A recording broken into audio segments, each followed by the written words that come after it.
বন্ধুরা আসসালামু আলাইকুম ওয়া রাহমাতুল্লাহি ওয়া বারাকাতুহু। আলহামদুলিল্লাহ, আপনারা সবাই দেখুন, এই যে আমরা আসলাম নিকলি হাওরে, কিশোরগঞ্জ নিকলি হাওর।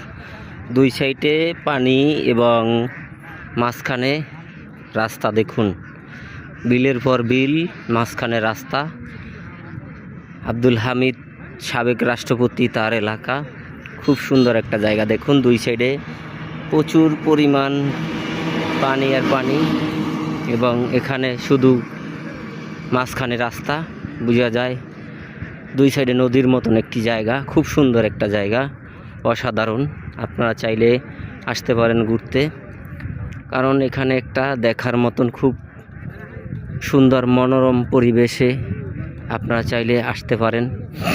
দেখুন, দুই সাইডে শুধু পানি আর পানি, আর কিছুই নেই এখানে, শুধু মাঝখান থেকে রাস্তা। আপনার টিভির পর্দায় দেখেন অনেক সময় যে নিকলি মিঠাবন হাওর, সেই যে এই হাওর, সেই হাওর।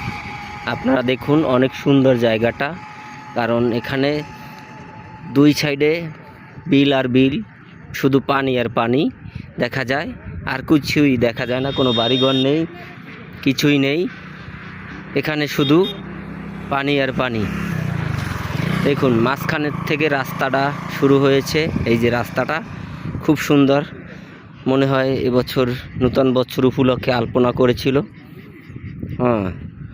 দুই সাইডে শুধু পানি আর পানি, মাঝখানে রাস্তা। জায়গাটা অনেক সুন্দর দেখতে, খুব সুন্দর একটা জায়গা। আপনারা চাইলে এখানে ঘুরতে আসতে পারেন। দেখুন, খুব সুন্দর মনোরম পরিবেশের রাস্তাটা। এখানে রৌদ্রের জন্য একটু হয়তো দেখা যায়, কিন্তু রৌদ্রটা গেলে খুব সুন্দর একটা জায়গা। এখানে অনেক সুন্দর জায়গা, খুব সুন্দর মনোরম পরিবেশ। আপনারা চাইলে ঘুরতে আসতে পারেন নিকলি হাওর।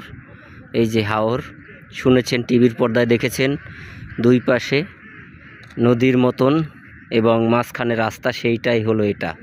দেখুন আপনারা, খালি পানি আর পানি, সব সাইডে পানি, মাঝখান থেকে রাস্তা। খুব সুন্দর একটা দৃশ্য। এই যে এটাকে, জায়গাটার নাম হলো নিকলি হাওর। সাবেক রাষ্ট্রপতি আব্দুল হামিদের বাড়ি এখানে, কিশোরগঞ্জ। ওখানে নেমে এখান থেকে পানি ট্রলারে আসতে লাগে এখানে 1.5 ঘন্টা সময়। খুব সুন্দর একটা জায়গা, খুব সুন্দর মনোরম পরিবেশের জায়গা। দেখুন, দুই সাইডে শুধু পানি আর পানি, আর কিছুই